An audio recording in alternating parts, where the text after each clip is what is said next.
Good morning. Okay, it's about 10 o'clock in the morning on Sunday, the 8th of June, 2025. This is an important day in history. Why? Because several years ago, the Israelis attacked the United States ship Liberty and tried to sink her. It wasn't an accident. It was done on purpose with the full knowledge of the President of the United States, Lyndon Baines Johnson.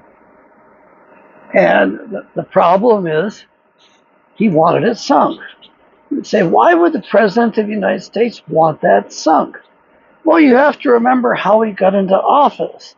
He got into office because the Israelis killed his president. That's right, they killed JFK so they could get nuclear weapons. And the moment LBJ got in office, he not only gave them permission, he gave them the nuclear material refined, and I think he gave them complete bombs as well.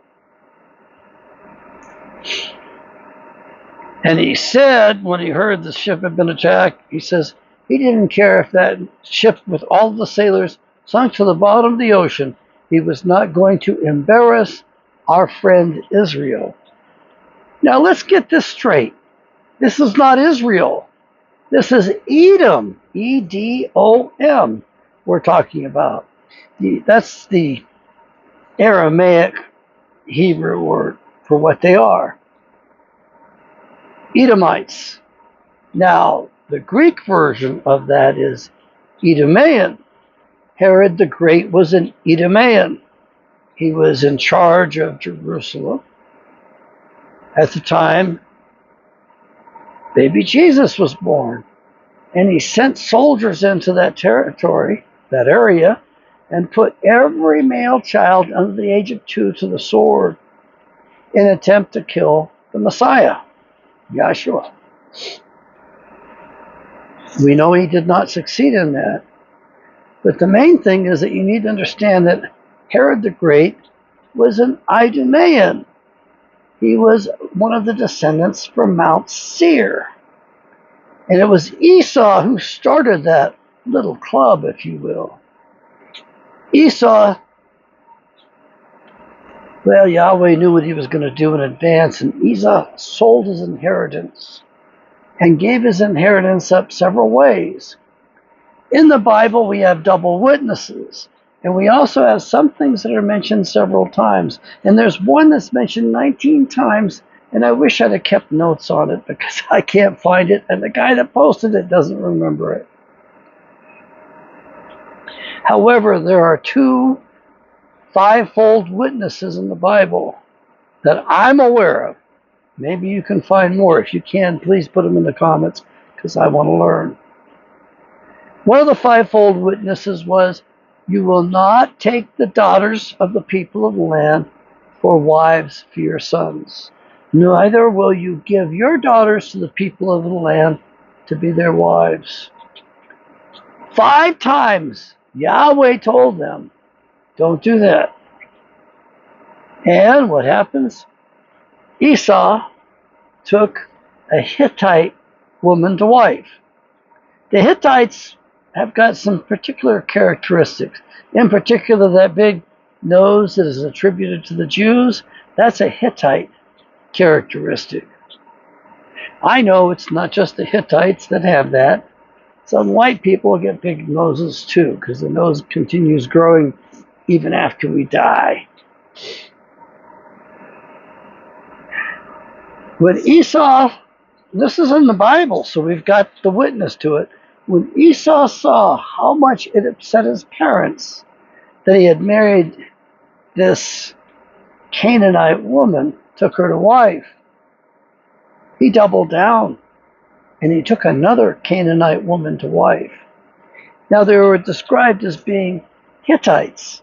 However, in some accounts, in some versions, I find Hivite is also mentioned. So maybe one was a Hittite and the other one was a Hivite.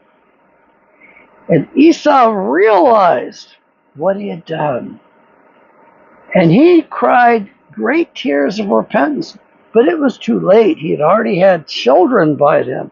He had already mixed the holy seed with a satanic line from the Canaanites. And so he was out of the family.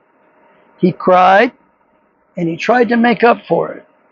He tried to make up for it by taking an Ishmaelite daughter to wife.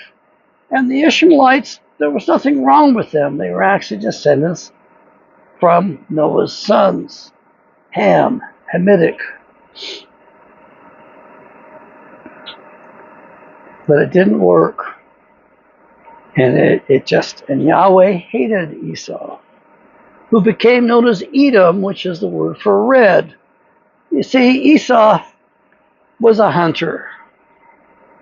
But not only that, he was a killer. He decided to go after Nimrod and to take Nimrod's magic garments, the Babylonian garment that's mentioned in relationship to Achan in the Old Testament, the Babylonian garment and the wedge of gold which Achan had buried under his tent. This Babylonian garment was said to have been the skins that Yahweh had made for Adam. And supposedly, when Adam wore these clothes, he became invisible. Perfect camouflage. Well, Esau went and hunted down Nimrod. And he killed Nimrod, took the garments, and for 3 days and 3 nights he ran from Nimrod's bodyguards. And he gets back to the tent back home, and there's Jacob, his brother, who later becomes known as Israel. And Esau wants some of the red porridge, the red lentil soup that his brother had made. And Jacob decides to formalize, sell me your inheritance. Well, Esau had already compromised the inheritance. He had already pissed on it pretty badly, pissed it away. And Esau's comment in the Bible is, if I perish, what good does my inheritance do me? So he agreed, and he ate the red porridge. And that's how he became known as Edom. And he made his way to Mount Seir and formed a whole different culture down there. It was a very harsh terrain, very much a stronghold. And it was also called Mount Edom. Now, Esau became Edom. Edomite, Edomaean. These are the enemies of God. These are the descendants from the satanic bloodline which came from Cain. Cain's father was Gadriel, one of the 6 leaders of the fallen angels in the garden. Gadriel seduced Eve, producing a hybrid. So from his father, he was fallen, angelic, satanic DNA. And from his mother, he was Adamic DNA. And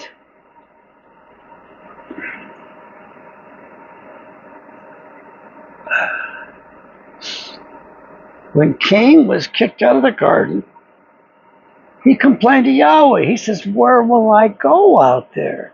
They will kill me. Well, hold on now. You're telling me he's leaving the garden and there's people out there who will kill him, but yet Adam is the first man. Well, Adam was the first white man, the first Caucasian, the first Caucasoid. And we know that Cain went to the land of Nod, east, to the land of wanderers. And he built cities there, and he took wives there. He took wives from the Mongoloids, from the Mongolians, from the Chinamen, as some people prefer to call them. So he took Asiatic wives. So when Cain had children from these women, They were half Chinamen, if you will, half Asiatic. And they were 1/4 Adamic and 1/4 Satanic. And they settled in what became known as the land of Canaan, the promised land. This is what we are dealing with today. The people that are in Israel today are the descendants of Cain, the descendants of Esau, Edom. Now, those people that are in Israel, way over 90% of them are not Israelites. They're not even Semitic peoples. They're not descendants of Israel, a man whatsoever. They are pretending that they are the Chosenites, the chosen ones. They are Jewish supremacists. And they also are the synagogue of Satan. It says that clearly in Revelations 2:9 and 3:9. And if you want to look up a hell of a verse, look up Revelations 9:11. And you will see the name in Greek and in Hebrew, the names for the fallen angel, the angel of the bottomless pit. It is Apollo, or Abaddon, or Apollyon is the full name. What I want you to understand is that the angel of the bottomless pit is not a pit under your feet. It's the pit up over your head in the air. It's our sun. Because every 12,068 years, and there was one period that was a little shorter, but I haven't read this book enough to be able to just tell you what it was. God's Day of Judgment by Vogt, Douglas Vogt. He says that one of those periods was a little shorter in the charts, if you will. He did a very good job in this book. If you want to buy one of these, they're $4,000 or so on Amazon, used. I think you can still get a CD of these. Get one. I should get one.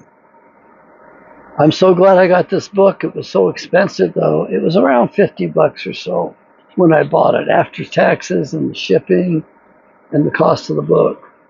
And then they did do a reprint, and one of my subscribers complained to me that she couldn't find it except for $4,000. I told her, call the publisher, ask if they might have a copy laying around.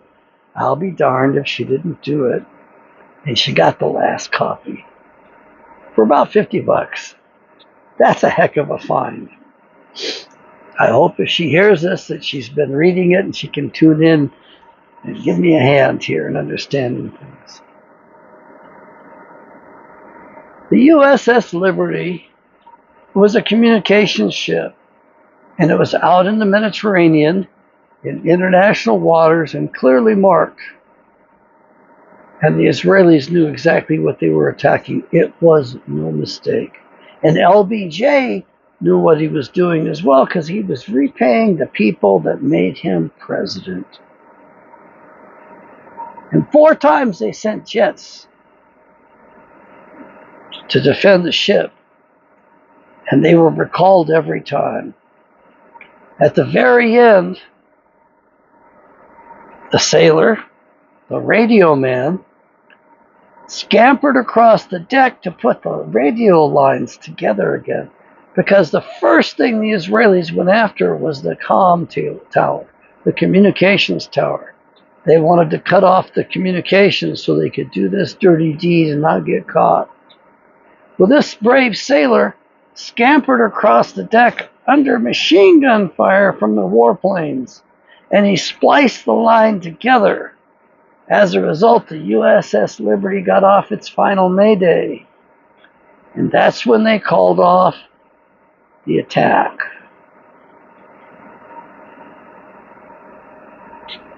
The attack was not merely going to be the Liberty.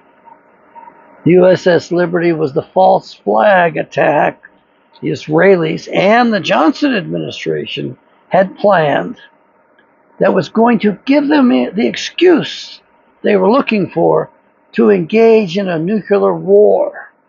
And that morning, that sailor saved more than just the lives of his crew, many of his crew, and more than just that ship. He saved us all. Because that morning, our B-52s were sitting at the end of the runways, loaded to the gills with nuclear bombs. And the pilots were sitting with their engines idling, warmed up, waiting to go, waiting for the command to take off. And they had sat there all morning. I think it was like 3 hours. They sat there with the engines running because they wanted to be able to get a good takeoff because they were loaded with everything. And one of the pilots decided to look to see where his destination was. And he found out his destination was the most populated city in the world at the time, that being Cairo, Egypt. His nuclear payload was going to be dropped on Egypt. You won't get this anywhere else. I got a few subscribers. I could use a few more.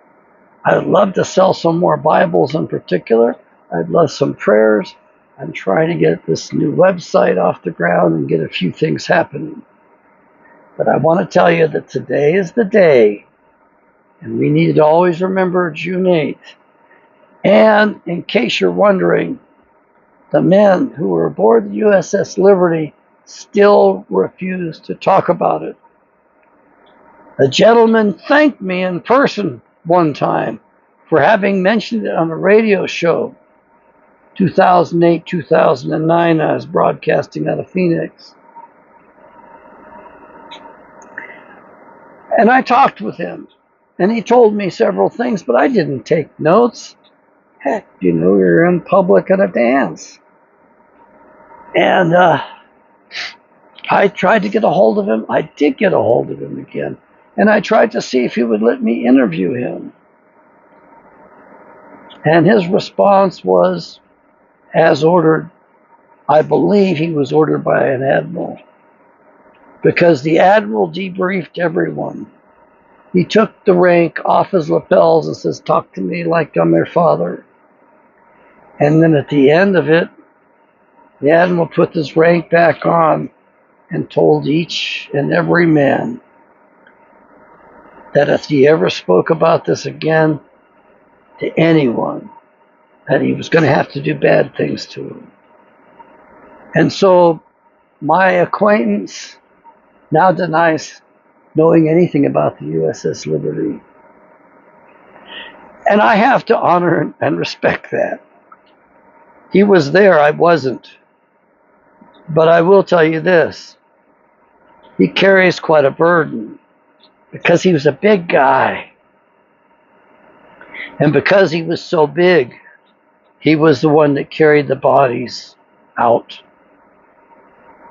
He carried each of the corpses, each of his fellow sailors, he carried them out himself. 34 died in the initial attack. I did ask him a question a while back because I wasn't sure. I wanted to test him. Was he really on the USS Liberty? And I asked him how many men died. He told me. He thought a little bit and I guess did some calculations and said about 100. So I think he was giving me basically the tally of the men who had died in short order during and after that attack.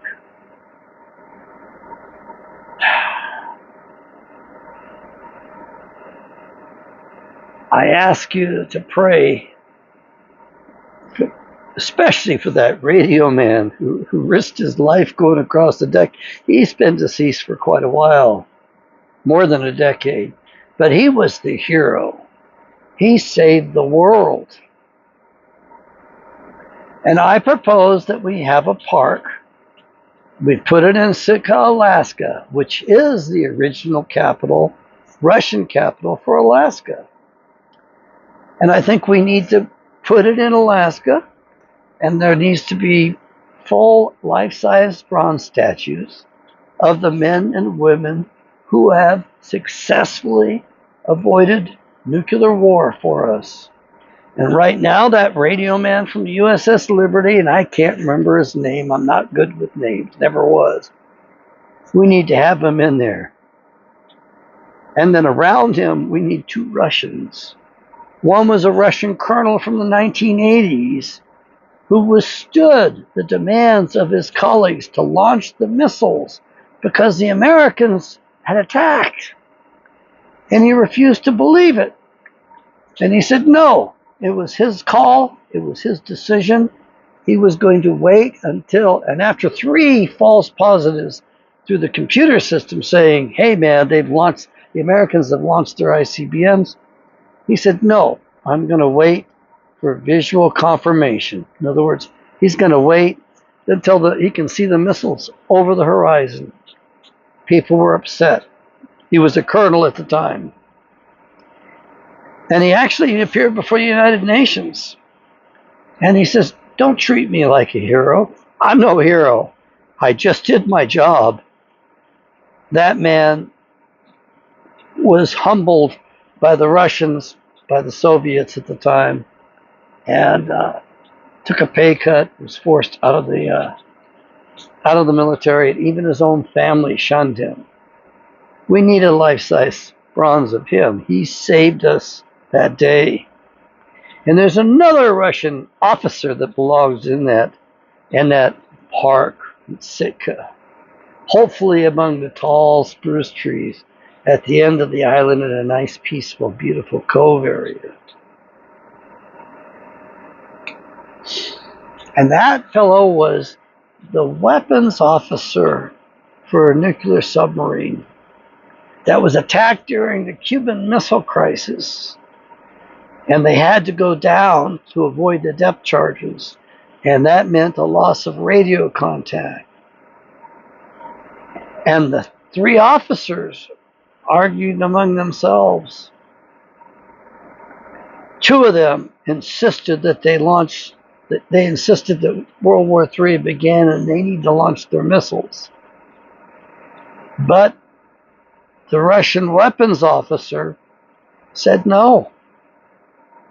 No. He disagreed, and because he disagreed, they did not launch their missiles. They did survive. They did eventually come back up, and they survived that. That Russian arms submariner, he needs to be celebrated and honored as well. In Sitka, on that beautiful spruce trees, very tall, pine needles down below, just really a beautiful area. And I know there are other people that you could propose that you've probably heard of that should be in that park as well. I'm not enjoying this much with the cans. I had to shut the air conditioner off. Just the fan is blowing. The compressor, the fellow didn't know what he was doing. He refused to read the instructions. He refused to follow the instructions. And he took the best gaskets in the world. And anyway, he just didn't do it right. So I've got a hell of a racket above my head. So I shut that off, and I'm going to go back to turning that on.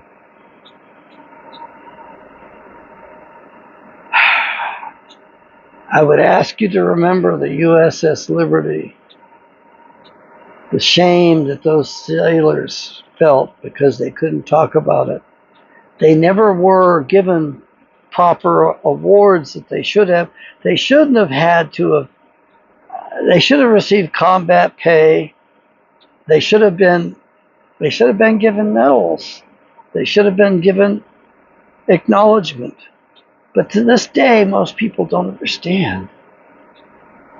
The USS Liberty stood between us and nuclear annihilation. Remember that. We need to get that story out. May Yahweh bless.